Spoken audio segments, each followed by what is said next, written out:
but the university believes this will Swear help I won't students to forget heal this. Why do I and move regret forward. this? In my mind reckless, thoughts are feeling endless. Sitting up, I'm breathless, anxieties By the time the infectious. sun came up, crews had already demolished much of the rental home where Ethan Chapin, Maddie Mogan, Xana Kernodle, and Kaylee Gonsalves were stabbed to death just over a year ago. Our students look at this house every day. We can see it from campus. You can see it within the densely populated student area where the house is located. It's just that constant reminder of what happened. And Andrew, I know there's a lot of things going on like adjacent to this whole situation. Like I understand there's a lawsuit against State Board of Education here in Idaho for greenlighting this process in the first place. What's the update on there? I know that there was an alleged open meeting violation. Yeah, that's exactly what it was.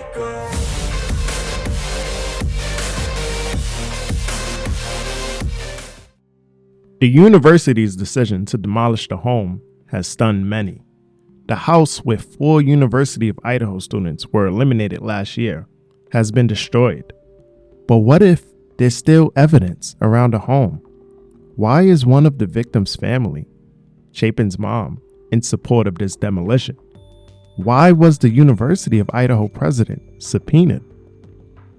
In the early mornings on December 28, 2023, the demolition for the Idaho home was set to start at 7 a.m., but ended up starting early. Out there live to King Road in Moscow, Idaho, where the sun has not yet come up yet, but the demolition, if my watch is correct, beginning more than 15 minutes early. Here you see one of the crew members standing over the rubble where the demolition is currently underway. A few devastated onlookers watched as the big giant machine tore down the home, debris flying everywhere. According to News Nation, the debris had to be guarded from people taking pieces of the house as a souvenir. I don't have access to the News Nation live feed, but ICU says that they're reporting on News Nation that debris will now be guarded because of souvenir hunters, etc. A few of those people at the scene were reporters, Moscow Police Chief James Fry, and University of Idaho officials. A day prior, the victims' families, who wanted to keep the home up, made one last attempt to stop the demolition that the university has not taken into consideration for the past few months. The victims' families have notified them.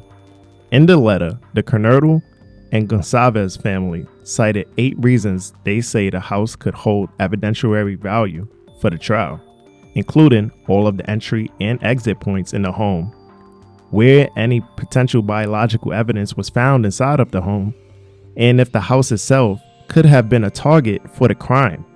It's obvious that from the 2 recent visits to the home by both the prosecution and the defense, there's still evidentiary value in having the King Road house still standing. There may be additional discovery by either party that prompts one to need to revisit the crime scene. Therefore, if Kohberger is found not guilty, they will never find the real killers. So why would they tear it down so fast if it was for healing? Wouldn't you care about the opinion of the people who are hurt the most? Asking, why now? Why not leave it up for one more semester? Allow for the trial to begin as scheduled, and it be used as a tool, potentially, if needed, for the jury to reach their conclusion as to whether or not Bryan Kohberger is guilty of first-degree murder. Is it a money issue?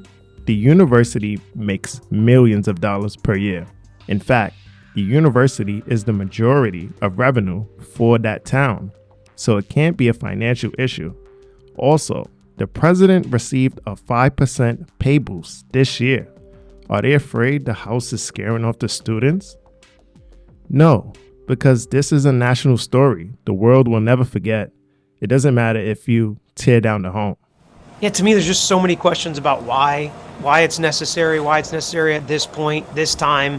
They talk about the economics. They talk about, how much it costs to keep the house up and those types of things. It's almost nothing. If you look at a budget and you look at everything they're paying for, to me, it really has more to do with probably PR, and they want people to not think about this when they think about the University of Idaho, and they want to try to put this in the past, and I can understand that. But while the case is still active, the world is still watching, nobody's going to put this in their rearview mirror until the trial's over, and maybe not even then. Despite everyone saying it's a risk to tear the home down before the trial, Ethan Chapin's parents were supportive of the demolition, saying the demolition is for the good of the university, its students, including their own kids, and the community of Moscow. Ethan Chapin did not even live at the home, so why would Chapin's parents be supportive in the demolition of evidence? Chapin's had a University of Idaho scholarship fund, and their daughter was honored as Sigma Chi's sweetheart. So it seems like they would be least likely to go against the University of Idaho's decision to demolish the home, which is still very strange. Many people know that this case is far more complex, and the real killer may still be on the loose. Despite the other family's cry to keep the home up, the university president Scott Green said, "While we appreciate the emotional connection some of the family members of the victims may have to this house, it's time for its removal and to allow the collective healing of our community to continue." Jody Walker, university spokesperson, stated, "It was powerful to see the house come down, and to notice was sort of that close of a chapter and the start of a next one." That's an odd thing to say when we know that the families are hurt by the decision to take it down, and recent polls show most people disagree with the demolition. The owner of the home allegedly gave the property to the University of Idaho for free, which means the university can do whatever they want to it. Really putting up too much of a fight to stop the demolishing of this house. Therefore, the University of Idaho owns this house and it's their property and they can do what they want with it. So there doesn't really have to be an approval process. They didn't have to seek approval from the court to demolish the house. It seems like that was their plan all along, because once they owned the home, they made plans to demolish it. But why? University President Scott Green has been subpoenaed by the Attorney General Raul Labrador's office. The lawsuit came on June 20th, 2023, just 7 months after the murders. The lawsuit is based on whether or not the University of Idaho competed with other suitors to purchase the University of Phoenix. Attorney General Labrador stated that the University State Board violated the open meetings law when they had closed-door conversations to discuss a possible $685 million purchase of the University of Phoenix. The deal will change the already for-profit online university, serving 85,000 students, into a non-profit university. In order to save funds, could this lawsuit be the reason why the university was quick to demolish the home? The series of the 3 closed executive sessions occurred on March 22nd, April 25th, May 15th, and the final public discussion to purchase the university was announced 3 days later on May 18th. The open meetings law on executive sessions says if only an executive session will be held, a 24-hour meeting and agenda notice shall be given according to the notice provisions stated in subsection of this section, and shall state the reason and the specific provision of law authorizing the executive session. On the first session, during the court disposition, it was noted that competition did come up, stating, Green and his team made it clear that the University of Idaho wasn't the only bidder of Phoenix. However, during the June 16 committee, when asked questions to drill down the competition question, they received vague answers. University of Idaho president said he heard rumors of 2 bidders were vying for purchase but offered no details. Going back to the court disposition, it was stated that the University of Arkansas was mentioned at the first meeting. The lawsuit stated that it was an illegal pro forma meeting to ratify a $500 million agreement whose terms were discussed and established outside of public view, in direct contravention of Idaho's open meeting law and competition with governing bodies. On June 27, 2023, the University of Idaho said emails about Phoenix suitors didn't exist, but at least one did, and it came from the University of Phoenix president. This letter referenced 2 parties who were interested in the Phoenix purchase. One was Arkansas, and the other was the University of Idaho. The competition question is the heart of Labrador's lawsuit, but there's more to this.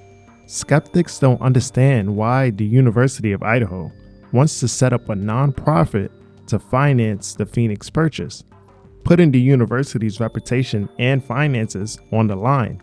The University of Phoenix has a long history of enrolling GI Bill enrollments. Allegedly targeting veterans for enrollment, they became the top recipient of GI Bill funding in the nation. They were sued for using deceptive practices and targeting veterans, which led to a huge payout of a $191 million settlement with the Federal Trade Commission. It was so bad that the Veteran Affairs threatened to ban the university from new GI Bill enrollments. This led to recent graduates feeling embarrassed to list the University of Phoenix on their resumes. So why would University of Idaho want to buy a toxic asset? On May 18, 2023, the deal was done in 90 minutes.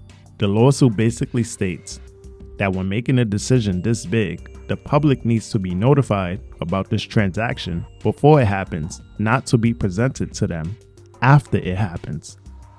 These university presidents are making six-figure salaries, as much as $530,000 per year. And when a brutal crime involving college students gets national attention, it gets in the way of the town's revenue. There's no telling what someone will do to prevent their cash from declining. It's particularly quiet now, quieter than it should be, I think. Under a blanket of fresh snow, the University of Idaho's campus is peaceful by way of tragedy. A lot of people went home after the news, so. Ella Wise, a freshman, says her mom wants her home. I'm coming home this weekend, back to Boise because of it. My family is very concerned, and rightly so. Her roommates are going home too. Students that say they don't feel safe as no one is in custody for the stabbing death of 4 of their peers. There's a lot of fear and uncertainty, and we are working with the university, and the university is working very hard and diligently to provide that sense of security as well. Students were fleeing the campus and doing online work in order to be safe. What do you think they'll do to make sure that students feel safe in order to protect the assets of the town? Why were they telling Steve not to put up posters? We want to put rewards out there, like, don't do that. Yeah, I get it. Your town doesn't want to have reward posters posted all over when you come and you do your rush. You're not going to get a lot of students if they see those things. There's something being hidden from the public, and there's a bigger reason for this demolition than just healing. But on the left is UIdaho President Scott Green, and his statement read as follows. That the house is a grim reminder of the heinous act that took place there. While we appreciate the emotional connection some family members of the victims may have to this house, it is time for its removal and to allow the collective healing of our community to continue. This, of course, coming from the University of Idaho, and this is Scott Green from the University of Idaho website. What will they do with the house now? They are going to grade it and prepare to plant grass. However, no other plans are currently in the works for that site. It was when the State Board of Education was meeting to figure out what they want to do exactly, if they want to pursue this affiliation, I should say, Joe. AG Raul Labrador did say there was an open meeting violation. That's still working its way through the courts right now. That hasn't gone anywhere yet. So certain things need to line up for this to be finalized. The University of Idaho anticipates early next year. But yes, that is still something that's on our radar that could impact this going forward. All right, lots of moving pieces there. Andrew Bartline reporting on the 208. Thanks so much, Andrew. Now the investigation is still ongoing. We will see whether or not the University of Idaho is at fault. Let me know what you think about all of this, the demolition, the lawsuit, and do you think the university is hiding something? It's Casper West here, signing out.